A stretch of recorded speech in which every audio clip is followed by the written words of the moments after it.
بسم اللہ الرحمن الرحیم۔ میاں بیوی کا مبارک و عظیم رشتہ۔ ایک پرانے اور پوشیدہ مکان میں ایک غریب مزدور رہتا تھا۔ مکان کیا تھا، بس آسرۂ قدیمہ کا کھنڈر ہی تھا۔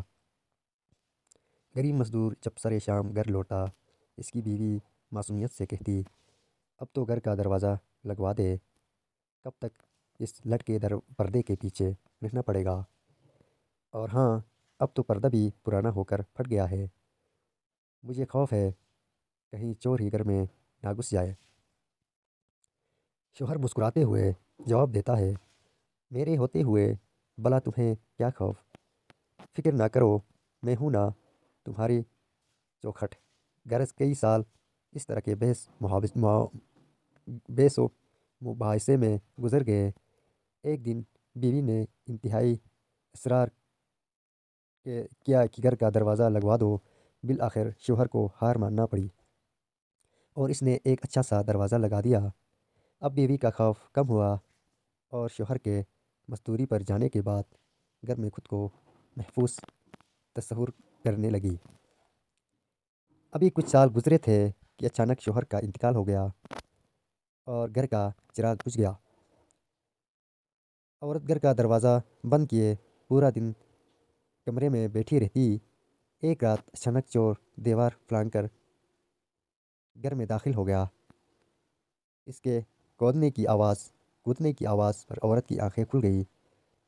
اس نے شور مچایا، محلے کے لوگ آ گئے اور چور کو پکڑ لیا۔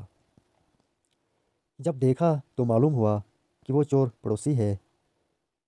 اس وقت عورت کو احساس ہوا کہ چور کے آنے میں اصل رکاوٹ دروازہ نہیں، میرا شوہر تھا۔ اس چوکھٹ سے زیادہ مضبوط وہ چوکھٹ شوہر تھی۔ میاں بیوی کا رشتہ باہمی ہم آہنگی اور پیار کا ہے۔ شوہر میں لاکھ عیب ہوں، لیکن حقیقت یہی ہے کہ مضبوط چوکھٹ بھی شوہر ہیں۔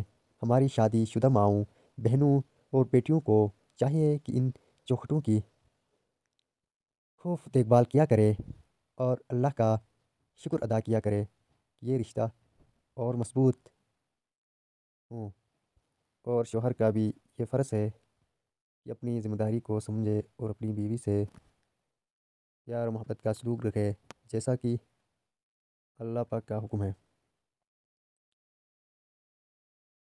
اور ان کے ساتھ نیکی والا رویہ رکھتے ہوئے زندگی بسر کرو۔ اور حضور رسول صلی اللہ علیہ وسلم نے ارشاد فرمایا، جب ایک شوہر اور بیوی محبت کے ساتھ ایک دوسرے کو دیکھتے ہیں، اللہ دونوں پر رحمت کی نظر فرماتا ہے۔ اللہ تعالیٰ تمام مسلمان گھروں میں میاں بیوی کو باہمی اتحاد و یگانگت اور خلوص و اتحاد عطا فرمائے، آمین۔